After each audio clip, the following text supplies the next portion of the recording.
Once again, welcome back to KCS classes. This is Kiran CS. നമ്മൾ ഇന്നലെ last discuss ചെയ്തത് GSTയുടെ basics ആണ്. എന്ന് വെച്ചാൽ ഇതിനേക്കാൾ മുമ്പുള്ള ടാക്സ് സ്ട്രക്ചറിൽ നമ്മൾ ഫേസ് ചെയ്ത പ്രോബ്ലംസ് അത് ഓവർകം ചെയ്യാൻ എങ്ങനെയാണ് GST വന്നേ ഒരു റൂട്ടാണ്. ഞാൻ കുറച്ച് എക്സാമ്പിൾ സഹിതം എക്സ്പ്ലനേഷൻ തന്നിട്ടുണ്ടായിരുന്നു. എല്ലാവർക്കും ക്ലാരിറ്റി ആയെന്ന് കരുതുന്നു. സോ അതിന്റെ കണ്ടിന്യൂഷൻ ആയിട്ട് ഇൻട്രൊഡക്ഷൻ ടു GST എന്ന് പറയുമ്പോൾ നമ്മൾ ആദ്യം അറിയേണ്ടത് എന്താണ് GST എന്താണ്. സോ ഒരു 5-6 പോയിന്റ്സ് നമുക്ക് അതിൽ ശ്രദ്ധിക്കാനുണ്ട്. എന്താണ് GST എന്ന് പറയുമ്പോൾ നമുക്ക് 1 by 1 ആയിട്ട് നോക്കാം. So first point, goods and services tax means GST means A tax supply of goods or services or both. അപ്പോൾ എപ്പോഴാണ് നമുക്ക് ടാക്സ് അടക്കേണ്ടി വരുന്നത്? ഗുഡ്സോ സർവീസസോ സപ്ലൈ ചെയ്യുമ്പോൾ. ആ സപ്ലൈക്ക് വളരെയധികം ഇമ്പോർട്ടൻസ് ഉണ്ട്. എന്താണ് സപ്ലൈ, സ്കോപ്പ് ഓഫ് സപ്ലൈ എന്നുള്ളത് നമുക്ക് ഡീറ്റെയിൽ ആയിട്ട് ഇനി വരും വീഡിയോയിലൂടെ നമുക്ക് കാണാം. സോ എന്താണ് പോയിന്റ്? ഗുഡ്സോ സർവീസസോ ബോത്ത് രണ്ടും കൂടിയോ സപ്ലൈ ചെയ്യുമ്പോൾ നമ്മൾ അടക്കേണ്ടി വരുന്ന ചാർജിനെയാണ് നമ്മൾ GST എന്ന് പറഞ്ഞാൽ ഉദ്ദേശിക്കുന്നത്. എക്സെപ്റ്റ് എന്താണ്? On supply of alcoholic liquor for human consumption. Okay, so ഗുഡ്സോ സർവീസസോ രണ്ടും കൂടിയോ നമ്മൾ സപ്ലൈ ചെയ്യുമ്പോൾ നമ്മൾ അടയ്ക്കേണ്ട ചാർജിനെയാണ് നമ്മൾ GST, goods and service tax എന്ന് പറയുന്നത്. എക്സെപ്റ്റ് ആൽക്കഹോളിക് പ്രോഡക്റ്റ് സപ്ലൈ ചെയ്യുമ്പോൾ ഹ്യൂമൻ കൺസംഷൻ ആണെങ്കിൽ അത് GSTയിൽ വരില്ല. So that's number 1 point.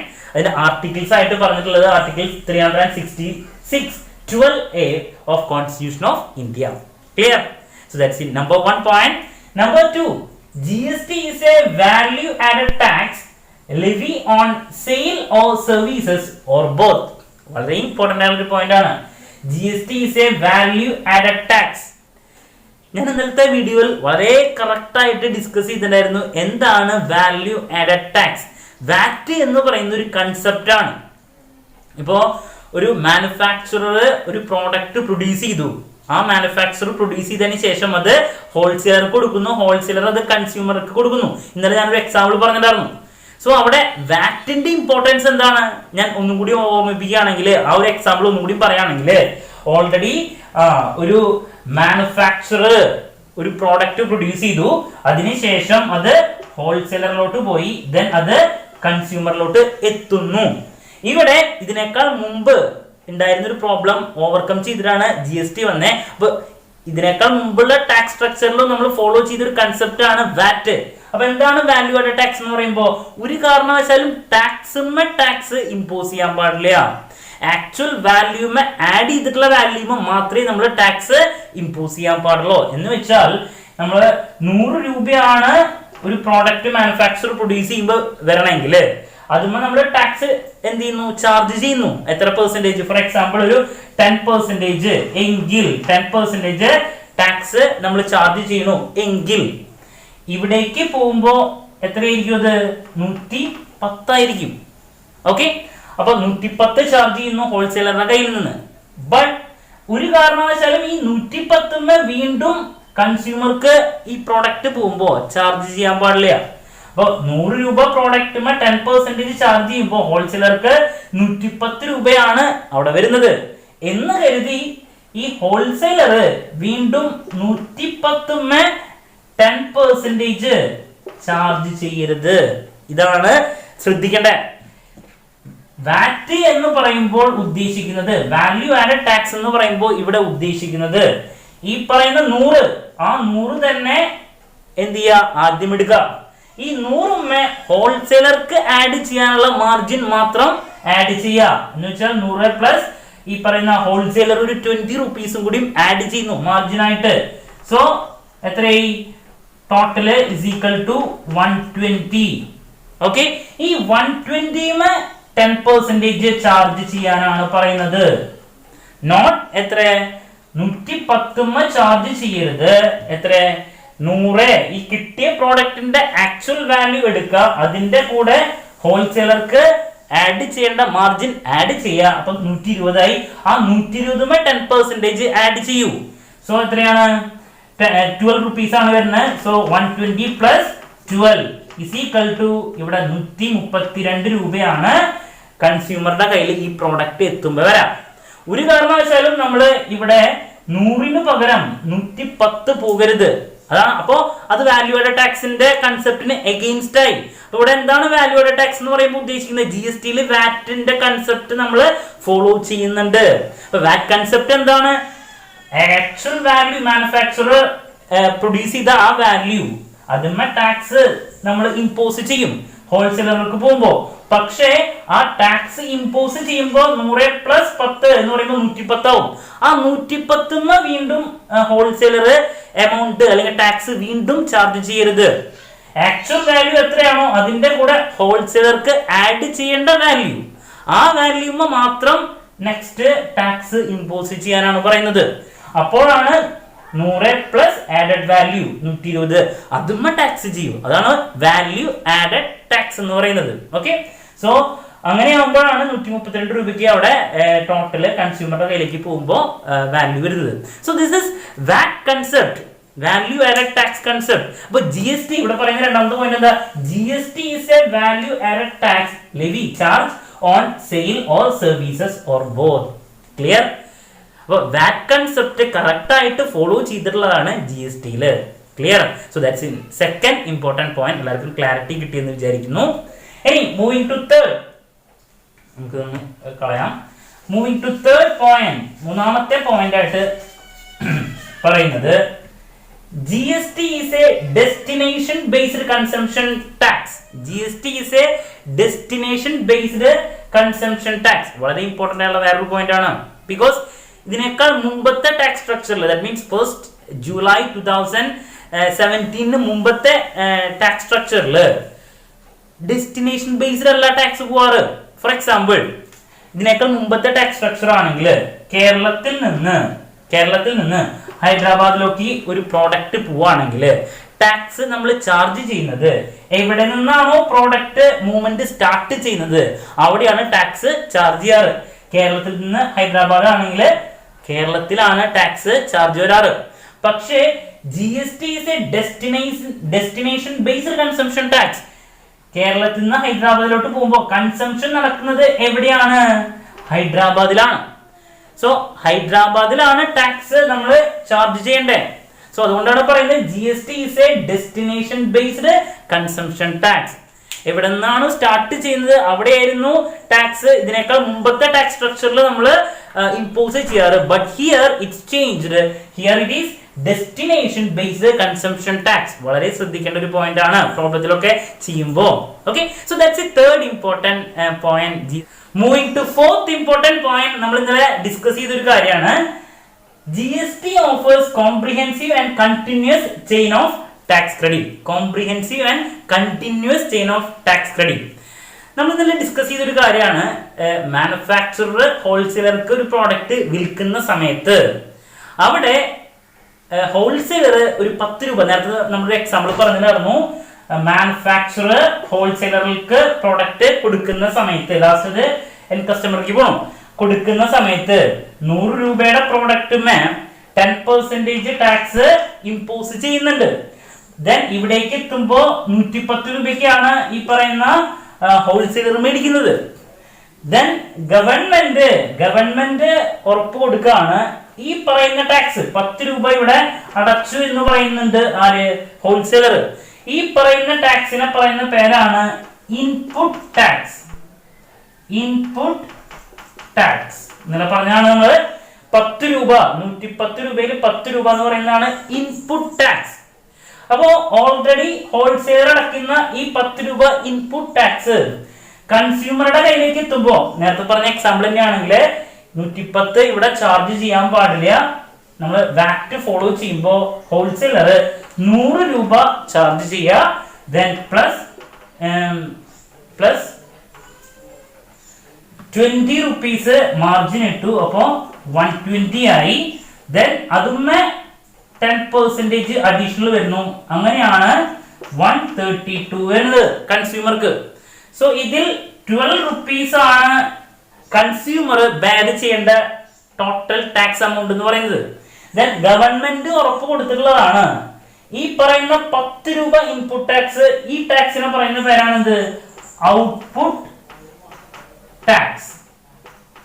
So 10 rupees input ടാക്സും 12 റുപ്പീസ് ആണ് ഔട്ട്പുട്ട് ടാക്സ്. അപ്പൊ ഗവൺമെന്റ് പറഞ്ഞിട്ടുണ്ട് ഈ 10 റുപ്പീസ് അഡീഷണൽ ഇവിടെ ചാർജ് ചെയ്യരുത്, 100 തന്നെ വെക്കണം. ഈ 10 റുപ്പീസ് ആയിട്ടുള്ള ഇൻപുട്ട് ടാക്സ് നമ്മുടെ കയ്യിൽ നിന്ന് ഇപ്പൊ പോയിട്ടുള്ളത് കൺസ്യൂമർ 12 രൂപ അടയ്ക്കുമ്പോ അതിൽ 10 രൂപ തിരിച്ചു തരാം. അപ്പൊ ക്രെഡിറ്റ് വെക്കുകയാണ്. അപ്പൊ അതാണ് ഗവൺമെന്റ് പറഞ്ഞിട്ടുള്ള ഒരു ഉറപ്പ്. സോ ഇങ്ങനെ പ്രോപ്പർ ആയിട്ട് നമുക്ക് ഇൻപുട്ട് ടാക്സ് 10 വന്നു, ഔട്ട്പുട്ട് ടാക്സ് 12 ആയി, ദെൻ തിരിച്ച് നമുക്ക് 10 കിട്ടുന്നു. ആക്ച്വലി 2 റുപ്പീസ് ആണ് ഗവൺമെന്റിന് ലാസ്റ്റ് പോകേണ്ട കാര്യമോ. ഇതാണ് ഇതിന്റെ ഒരു പ്രൊസീജിയർ. പക്ഷെ നമ്മൾ ഇന്നലെ ഡിസ്കസ് ചെയ്തത് എല്ലാവർക്കും ഓർമ്മയുണ്ടെന്ന് വിചാരിക്കുന്നു. ഇതിനേക്കാൾ മുമ്പത്തെ കേസ് GST അല്ലാത്ത കേസിൽ എക്സൈസ് ഡ്യൂട്ടി ആണ് മാനുഫാക്ചർ ചെയ്യുമ്പോൾ നമുക്ക് വരുന്ന ചാർജ് എന്ന് പറയുന്നത്. പ്രൊഡക്റ്റ് മാനുഫാക്ചർ ചെയ്യുമ്പോൾ എക്സൈസ് ഡ്യൂട്ടി ആണ് വരുന്നത്. ദെൻ നമ്മൾ സെയിൽ ചെയ്യണ സമയത്ത്, പ്രൊഡക്റ്റ് സെയിൽ ചെയ്യണ സമയത്ത് മാനുഫാക്ചറർ ചെയ്യുന്ന ഹോൾസെയിലറിലോട്ട് പോയി ഹോൾസെയിലർ അത് സെയിൽ ചെയ്യുമ്പോൾ സെയിൽസ് ടാക്സ് ആണ് വരുന്നത്. സോ ഇൻപുട്ട് ടാക്സ് ആയിട്ട് വന്നത് ഏതാണ്? എക്സൈസ് ഡ്യൂട്ടിയും ഔട്ട്പുട്ട് ടാക്സ് ആയിട്ട് വന്നത് സെയിൽസ് ടാക്സും ആണ്. സോ സെയിൽസ് ടാക്സും അല്ലെങ്കിൽ എക്സൈസ് ഡ്യൂട്ടിയും സെയിൽസ് ടാക്സും നമ്മൾ അവിടെ സെറ്റ് ചെയ്യാൻ പറ്റുന്നില്ല. കാരണം ആദ്യത്തെ കേസിൽ എന്തായിരുന്നു പ്രശ്നം? ഈ പറയുന്ന ഇൻപുട്ട് ടാക്സ് എക്സൈസ് ഡ്യൂട്ടി ആണെങ്കിൽ എക്സൈസ് ഡ്യൂട്ടി പോകുന്നത് സെൻട്രൽ ഗവൺമെന്റിനും ദെൻ സെയിൽസ് ടാക്സ് പോകുന്നത് സ്റ്റേറ്റ് ഗവൺമെന്റിനുമാണ്. അപ്പൊ ഇത് രണ്ടും അഡ്ജസ്റ്റ് ചെയ്യാൻ പറ്റുന്നില്ല. പക്ഷെ ഇവിടെ ആ ഒരു പ്രശ്നമില്ല. ഈ പറയുന്ന ഇൻപുട്ട് ടാക്സ് 10 പോകും, അതെന്താണ്? GST ആണ്.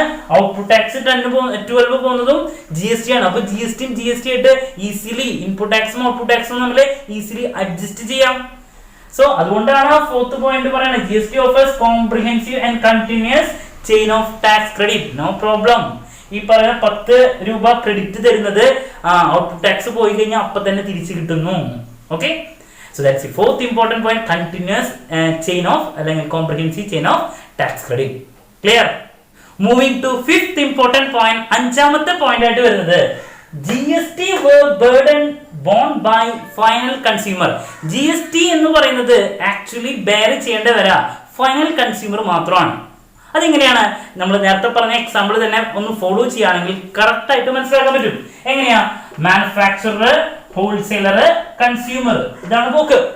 സോ മാനുഫാക്ചറർ ഒരു പ്രോഡക്റ്റിന് 100 രൂപയാണ് അതിന്റെ വാല്യൂ, അതിന്റെ കൂടെ 10% ടാക്സ് ആഡ് ചെയ്യുന്നു. ഇവിടേക്ക് എത്തുമ്പോൾ 110 ആയി. പക്ഷേ വാറ്റ് കൺസെപ്റ്റ് ഫോളോ ചെയ്യുമ്പോൾ നമ്മൾ വാല്യൂ ആഡഡുമാണ് ടാക്സ് എന്ത് ചെയ്യേണ്ടത്? ചാർജ് ചെയ്യേണ്ടത്. സോ ഇവിടെ ഹോൾസെയിലർ 110 ടാക്സ് ചാർജ് ചെയ്യുന്നില്ല, 100 രൂപ തന്നെ എടുക്കുന്നു. ദെൻ ഹോൾസെയിലറുടെ മാർജിൻ ആയിട്ടുള്ള അതാണ് വാല്യൂ ആഡഡ് പ്ലസ് 20 അവിടെ ആഡ് ചെയ്തു. അങ്ങനെ 120 റുപ്പീസ് ആണ് അവിടെ വാല്യൂ വരുന്നത്. ഇനി ഹോൾസെയിലർ എന്ത് ചെയ്യുന്നു? 10% ടാക്സ് ആഡ് ചെയ്യണു. അങ്ങനെയാണ് ഇവിടെ 132 പോവാ. നേരത്തെ കണ്ടതാണ്, തന്നെ കണ്ടു. ഇതാണ് ഇൻപുട്ട് ടാക്സ്. ഇവിടെ ഹോൾസെയിലർ അഡീഷണൽ അടയ്ക്കുന്ന പൈസ 110 10 രൂപയാണ് ഇൻപുട്ട് ടാക്സ്. ഇവിടെ 12 രൂപയാണ് ഔട്ട്പുട്ട് ടാക്സ്. ഓക്കെ, ഇനി ഈ 12 രൂപ കൺസ്യൂമർ അടയ്ക്കുന്ന സമയത്ത് നമ്മൾ പറഞ്ഞിട്ടായിരുന്നു ഗവൺമെന്റ് പ്രോമിസ് ചെയ്തിന്റെ ഹോൾസെയിലർക്ക് നേരത്തെ അടച്ച 10 രൂപയായിട്ടുള്ള ഇൻപുട്ട് ടാക്സ് 12 രൂപ കിട്ടുമ്പോൾ തിരിച്ചു കൊടുക്കുന്നു. ഓക്കെ, അപ്പൊ 10 രൂപയായിട്ടുള്ള ഇൻപുട്ട് ടാക്സ് എന്ത് ചെയ്യുന്നു? 12 രൂപയായിട്ടുള്ള ഔട്ട്പുട്ട് ടാക്സ് കിട്ടുമ്പോ തിരിച്ചു കൊടുക്കും. അപ്പോ ഹോൾസെയിലർക്ക് എന്തെങ്കിലും എമൗണ്ട് ബെയർ ചെയ്യേണ്ട കാര്യമുണ്ടോ? എല്ലാ എമൗണ്ടും ബെയർ ചെയ്യുന്നത് ആരാണ്? കൺസ്യൂമർ മാത്രമാണ്. 12 റുപ്പീസ് കൺസ്യൂമർ അടയ്ക്കുമ്പോൾ നേരത്തെ ഹോൾസെയിലർ അടച്ച ആ 10 രൂപ തിരിച്ചു കൊടുക്കാണ്. ഓക്കെ, സോ അതുകൊണ്ടാണ് പറയുന്നത് GST burden borne by final consumer. Final consumer മാത്രമാണ് ഇവിടെ പൈസ അല്ലെങ്കിൽ ചാർജ് ചെയ്യേണ്ട, ഫൈനൽ കൺസ്യൂമർ മാത്രമാണ് ഇവിടെ ബെയർ ചെയ്യേണ്ട കാര്യമുള്ളൂ. Okay, moving to sixth important point, GST eliminate cascading effect of tax. നമ്മൾ ഇന്നലെ ഡിസ്കസ് ചെയ്തപ്പോൾ അല്ലെങ്കിൽ ഇന്നാണെങ്കിലും ഏറ്റവും കൂടുതൽ പറഞ്ഞിട്ടുള്ള ഒരു കാര്യമാണ് GST അല്ലെങ്കിൽ വാറ്റ് കൺസെപ്റ്റ് കൊണ്ടാണ് നമുക്ക് കാസ്കാഡിംഗ് ഇഫക്റ്റ് എലിമിനേറ്റ് ചെയ്യാൻ പറ്റുന്നത്. വളരെ ഇമ്പോർട്ടന്റ് ആയ ഒരു കൺസെപ്റ്റ് ആണ് വാറ്റ് കൺസെപ്റ്റ്. എന്താണ്? ആക്ച്വൽ വാല്യൂമ മാത്രമേ നമ്മൾ ടാക്സ് ചാർജ് ചെയ്യാൻ പാടുള്ളൂ. ഒരു കാരണവശാലും ടാക്സ് വീണ്ടും ടാക്സ് ചാർജ് ചെയ്യാൻ പാടില്ല. അപ്പോഴാണ് അതിനെ പറയുന്നത് കാസ്കാഡിംഗ് ഇഫക്റ്റ്. എപ്പോഴാണ് സിറ്റുവേഷൻ നമ്മളിപ്പോ പറഞ്ഞോളൂ, ഒന്നുകൂടി ഒരു ക്ലാരിറ്റി തരാണെങ്കിൽ മാനുഫാക്ചറർ, ഹോൾസെയിലർ, കൺസ്യൂമർ, ഇതാണല്ലോ ഇതിന്റെ പോക്ക്. സോ 100 rupees വാല്യൂ ഉള്ള ഒരു പ്രോഡക്റ്റിന് മാനുഫാക്ചറർ 10% അവിടെ ടാക്സ് ചാർജ് ചെയ്ത് ഹോൾസെയിലറുടെ കയ്യിൽ എത്തുമ്പോൾ 110 110. ഇനി ഈ 110ൽ 10 രൂപ എന്ന് പറയുന്നത് ടാക്സ് ആണ്. ഹോൾസെയിലറെ സംബന്ധിച്ചിടത്തോളം അത് ഇൻപുട്ട് ടാക്സ് ആണ്. സോ ഹോൾസെയിലർ ഇനി കൺസ്യൂമർക്ക് ഈ പ്രോഡക്റ്റ് കൊടുക്കുമ്പോ ഒരു കാരണവശാലും 110 വീണ്ടും ടാക്സ് ചാർജ് ചെയ്യാൻ പാടില്ല. ബിക്കോസ് 110ൽ 10 ടാക്സ് ആണ്. അതുകൊണ്ട് തന്നെ 110 വീണ്ടും ടാക്സ് ചാർജ് ചെയ്യുമ്പോൾ അതിനെയാണ് പറയാ കാസ്കാഡിംഗ് ഇഫക്റ്റ്. അത് ഒഴിവാക്കാൻ വാറ്റ് കൺസെപ്റ്റ് ഫോളോ ചെയ്യുന്നു. അപ്പോൾ വാല്യൂ മാത്രം എടുക്കുക. ഈ 110ൽ 100 രൂപയാണ് ആക്ച്വലി വാല്യൂ. ഇനി ഹോൾസെയിലറുടെ മാർജിൻ കൂടി ആഡ് ചെയ്യുന്നു. അപ്പൊ 20 ആഡ് ചെയ്യുമ്പോൾ ടോട്ടൽ 120. അപ്പോ 100 + 20 120. ഇതാണ് ആക്ച്വൽ വാല്യൂ. ഇതിന് ടാക്സ് ആഡ് ചെയ്യാനാണ് പറയുന്നത്. That is VAT concept. അങ്ങനെയാണ് ഇവിടെ 132 വരുന്നത്. 12 rupees ആണ് ആക്ച്വലി വരുന്ന ടാക്സ് ബെയർ ചെയ്യുന്നത് കൺസ്യൂമർ. ഓക്കെ, സോ ഈ ഒരു കൺസെപ്റ്റ് ഫോളോ ചെയ്യുമ്പോഴാണ് നമുക്ക് കാസ്കാഡിംഗ് ഇഫക്റ്റ് എലിമിനേറ്റ് ചെയ്യാൻ പറ്റുന്നത്. ബിക്കോസ് ഇവിടെ ടാക്സ് വരാതിരിക്കാൻ എത്രയാണോ ആക്ച്വൽ വാല്യൂ 100, അതും അഡീഷണൽ വാല്യൂ ഹോൾസെയിലറുടെ മാർജിൻ ആയിട്ടുള്ള 20, ആ 120 rupees-മാണ് നമ്മള് വീണ്ടും ടാക്സ് ആഡ് ചെയ്തിട്ടുള്ളത്. 110 ടാക്സ് ആഡ് ചെയ്തിട്ടുണ്ടെങ്കിൽ അവിടെ ടാക്സ് ആയി. അത് തന്നെയാണ് പറയാ കാസ്കാഡിംഗ് ഇഫക്റ്റ്. അപ്പൊ നമ്മൾ മനസ്സിലാക്കണം വാറ്റ് കൺസെപ്റ്റിന്റെ ഒരു ഇമ്പോർട്ടൻസ്. സോ ബിക്കോസ് ഓഫ് എന്താണ് വാറ്റ് കൺസെപ്റ്റ് നമുക്ക് കാസ്കാഡിംഗ് ഇഫക്റ്റ് എലിമിനേറ്റ് ചെയ്യാൻ സാധിക്കുന്നു. Clear? Moving to last important point, 7th point ആയിട്ട് പറയുന്നത് GST brings uniform tax structure all over India. ഏറ്റവും റെലവെന്റ് ആയിട്ടുള്ള പോയിന്റ് ആണ്. ഇതിനേക്കാൾ മുമ്പ് നമ്മൾ ഫേസ് ചെയ്ത മെയിൻ പ്രോബ്ലം എന്താ? From one state to another state, ഒരു സ്റ്റേറ്റിൽ നിന്ന് മറ്റൊരു സ്റ്റേറ്റിലോട്ട്, കേരളത്തിൽ നിന്ന് തമിഴ്നാട് അല്ലെങ്കിൽ കേരളത്തിൽ നിന്ന് ഹൈദരാബാദ് നമ്മളൊരു പ്രോഡക്റ്റ് സെയിൽ ചെയ്യുകയാണെങ്കിൽ നമുക്കറിയാം CST ആയിരുന്നു ഇതിനേക്കാൾ മുമ്പ് വരാറ്, സെൻട്രൽ സെയിൽസ് ടാക്സ്. അപ്പോൾ ആ ഒരു സമയത്ത് നമ്മൾ കേരളത്തിൽ നിന്നാണ് ഒരു പ്രൊഡക്റ്റ് മേടിക്കണമെങ്കിൽ അവിടെ ടാക്സ് പോകുന്നത് കേരളത്തിനും, ദെൻ അതിനുശേഷം ഇത് തമിഴ്നാട് കൊടുക്കുമ്പോൾ അവിടെ അടയ്ക്കുന്നത് തമിഴ്നാടിനാണ്. സോ നാച്ചുറലി ഈ പറയുന്ന 2 സെയിൽസ് ടാക്സും അഡ്ജസ്റ്റ് ചെയ്യാനുള്ള ഒരു പ്രോബ്ലം ആണ് നമ്മൾ മെയിൻ ആയിട്ട് ഫേസ് ചെയ്ത്. അഡ്ജസ്റ്റ് ചെയ്യാൻ പറ്റുന്നില്ല, ക്രെഡിറ്റ് പ്രോപ്പർ ആയിട്ട് അഡ്ജസ്റ്റ് ചെയ്യാൻ പറ്റുന്നില്ല. സോ ഇവിടെ GST എന്ന് പറയുമ്പോൾ 1 nation 1 tax ആണ്. സോ അതുകൊണ്ട് തന്നെ നമുക്ക് ഈസിലി അഡ്ജസ്റ്റ് ചെയ്യാൻ പറ്റുന്നു. ഓൾ ഓവർ ഇന്ത്യ ഒറ്റ ടാക്സ് ഉള്ളൂ, സെയിൽസ് ടാക്സും ഇല്ല, ഇതേപോലെ തന്നെ എക്സൈസ് ഡ്യൂട്ടിയും ഇല്ല, സർവീസ് ടാക്സും ഇല്ല, ഒന്നുമില്ല. എല്ലാം കൂടിയിട്ട് ഒറ്റ കൺസെപ്റ്റായി GST, 1 nation 1 tax. So easily നമുക്ക് അഡ്ജസ്റ്റ് ചെയ്യാനുള്ള പോസിബിലിറ്റി അവിടെ ഉണ്ട്. Okay, so that's the main benefit. So ഇതൊക്കെയാണ് നമ്മൾ എന്താണ് GST എന്ന് പറയുമ്പോൾ മനസ്സിലാക്കേണ്ടത്. ഗുഡ്സോ സർവീസസോ നമ്മൾ സപ്ലൈ ചെയ്യുമ്പോൾ നമുക്ക് അടയ്ക്കേണ്ടി വരുന്ന ടാക്സിനെയാണ് പറയാ GST, goods and service tax except alcohol. വളരെ യൂസ്ഫുൾ ആണ് ആഫ്റ്റർ GST ടാക്സിന്റെ പല കാര്യങ്ങളും. സോ എല്ലാവർക്കും ക്ലാരിറ്റി കിട്ടിയെന്ന് വിചാരിക്കുന്നു. സോ GST റിലേറ്റ് ചെയ്തിട്ടുള്ള മറ്റൊരു വീഡിയോയുമായി നാളെ വീണ്ടും കാണാമെന്നുള്ള പ്രതീക്ഷയോടെ നിർത്തുന്നു. This is Kiran CS signing off. Have a nice day. Thank U.